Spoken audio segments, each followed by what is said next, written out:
monitoramento dos mananciais. Para que serve a vegetação ciliar nesse caso? A vegetação ciliar é isso aqui, ó. O nome dela é isso, são os cílios. O que os cílios fazem? Impedem que coisas erradas caiam dentro dos olhos, né? A vegetação ciliar faz a mesma coisa. Ela diminui o carregamento de material sólido para dentro dos cursos de água. Só a mata ciliar é suficiente? Não. Toda a legislação ambiental pensou na mata ciliar, ótimo. E ainda é aquele negócio, igual o Emiliano, que é o palestrante de vocês ainda hoje, diz, era um cara no boteco um dia e falou assim, sacanagem com o outro, vamos aplicar que 30 metros de mata ciliar tá bom, vamos ver se passa? Aí falaram, porque não existe estudo nenhum que diga que tem que ser 30, tem que ser 10, tem que ser 50, né? Então, um número cabalístico, assim, né? Saiu o número, alguém um dia sonhou com isso e resolveu que 30 metros era o suficiente. Então, e se esqueceu na legislação de proteger a área de nascentes. Aquela área de recarga, não a área de nascente lá onde começa, né? A área de recarga dos aquíferos, que normalmente está mais a montante das nascentes. São as regiões mais altas da bacia e que elas não têm previsão legal nenhuma de proteção. E é ali que se faz a recarga do lençol para que os rios continuem escoando durante o período de seca. Impermeabilização progressiva do solo, mais nos centros urbanos do que na zona rural.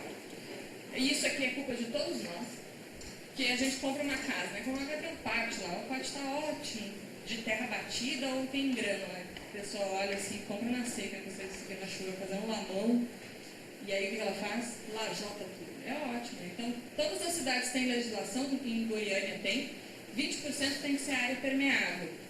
Quando você faz uma foto aérea de regiões em que há problema, por exemplo, na Nova Suíça.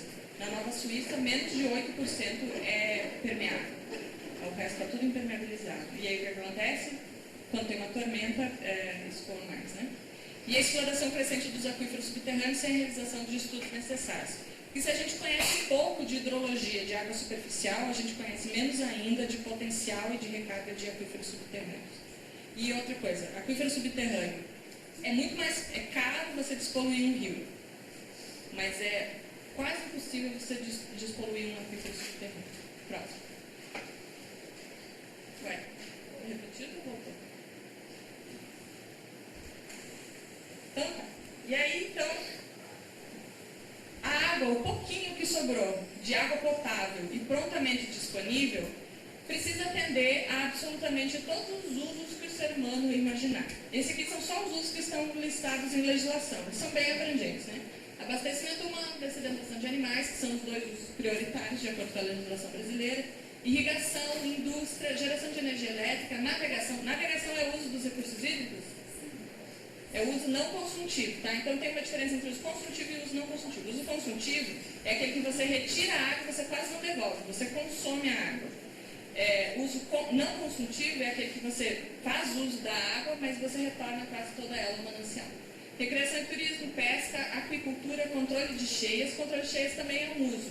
Como que faz uso de água para controle de cheias? Quando você constrói barragens, né? A montante de regiões de cheia. E diluição e transporte de efluentes. Próximo. Como estão distribuídos os usos dos recursos hídricos? A média mundial é aquela lá da esquerda. 70%, isso aqui é água consumida. Então sai geração de energia elétrica, sai pesca, sai aquicultura, sai navegação. São só os usos que consomem água, que usam a água como matéria-prima. 70% de todo uso é irrigação. 22% indústria e 8% abastecimento humano. Quando você vai para um país mais desenvolvido, aumenta a participação do uso industrial e diminui a participação da irrigação. Quer dizer que os países desenvolvidos têm menos irrigação? Não, pelo contrário. Os países desenvolvidos têm mais irrigação. Mas isso aqui é relativo, é percentual. Então, eles têm ainda mais indústria, né? Nos países em desenvolvimento, a participação marcadamente maior é da irrigação. No Brasil é mais ou menos perto da média mundial, só que a indústria usa um pouco menos do que para consumo humano. E aí também pode ter um probleminha de fonte. Por quê? A indústria no Brasil normalmente usa água tratada, usa água da rede pública. E aí ela pode ser computada como consumo humano, se não se fizer essa distinção. Em Goiás, 80% é para irrigação, 9% para indústria, 7% para abastecimento público. Quer dizer o quê? Que a gente não tem abastecimento público? Não. Isso aqui são números do sistema de outorga.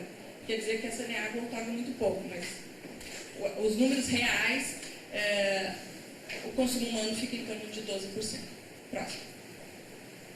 Aí nós vamos falar dos principais usos, e que são de potencial conflito. A irrigação.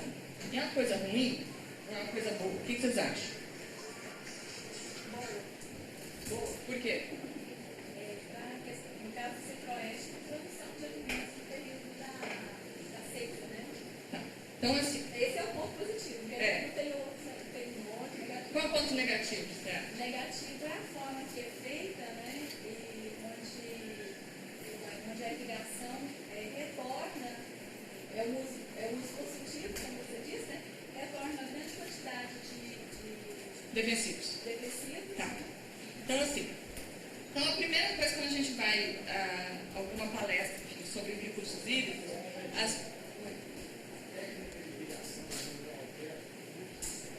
sim, vamos entrar aqui.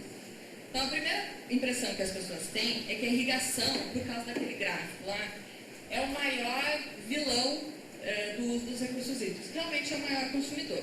Mas há algumas vantagens em se fazer irrigação.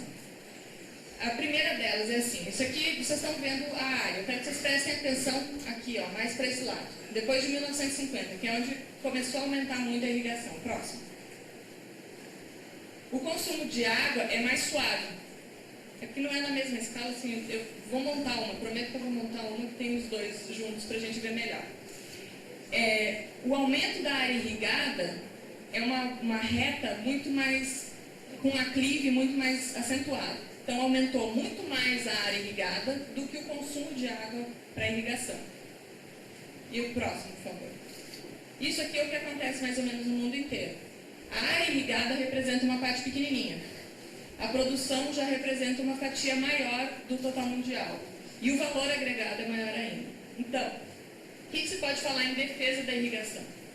Que a irrigação tem o potencial de diminuir a necessidade de expansão de área agricultada.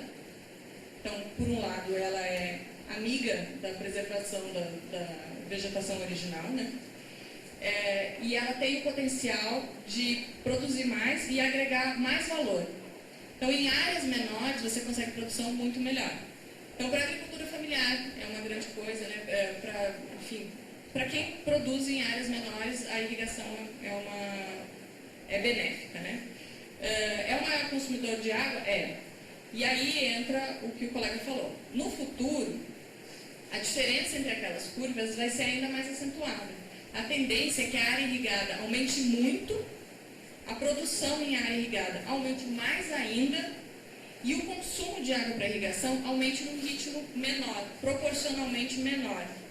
Por quê? Por causa da adoção de métodos de irrigação com uso de água, mais eficientes no uso de água, mais eficientes no uso de energia, principalmente. Os irrigantes normalmente não se preocupam com água, principalmente aqui na nossa região, porque normalmente a água é suficiente. Os irrigantes se preocupam muito mais com o gasto de energia do que com o consumo de água. E até pouco tempo atrás, uns 80% dos irrigantes em Goiás, especificamente, não faziam nenhum tipo de manejo. A gente fala nos cursos de agronomia que o negócio é na ponta da botina, né? O cara chega lá, dá uma olhada na lavoura, dá um chute. Levantar muita poeira, ele achar que está seca, está na hora de irrigar. E agora você vê muita gente instalando medidores de umidade do solo e fazendo um uso mais racional da água. Até uns 5 anos atrás, não era raro, assim, era a maioria a gente passar ao redor de pivô central e atolar o carro. O que quer dizer se você atolou o carro ao redor do pivô central? Primeiro que você está molhando a estrada, né? Você não quer cultivar nada na estrada. E segundo que você está jogando muita água. Se o solo não consegue absorver a água, o que vai acontecer? Ela vai evaporar. Outra coisa era pivô, irrigação de vários tipos, ligado ao meio-dia. O meio-dia é ótimo, porque as plantas não absorvem nada de água nas horas mais quentes do dia. Quem gosta é a evaporação. Próximo.